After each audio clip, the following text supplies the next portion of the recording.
KULR stock analysis for Thursday. Is it a buy or now? Watch this 1 minute video till the end to find out. And overall, looking at KULR Technology, man, I can tell you one thing, and that one thing is that for me to now start being bullish on this, the price might do, should do something not out of the ordinary, but something good, right? Like in this particular instance, I myself have done well over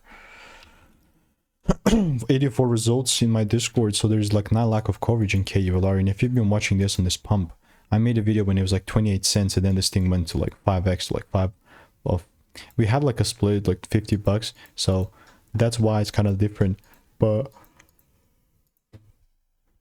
moving back here, man, like if I see a second break with a full candle close beneath 613, then and only then I'm looking to take it further down. But like randomly selling will probably just not be happening, and I really mean what I say, you know what I mean? So yeah, for me to be bullish, would love to see breaks above 730 or something, but not there. Yeah, super close to the second break, and I'm actually quite excited.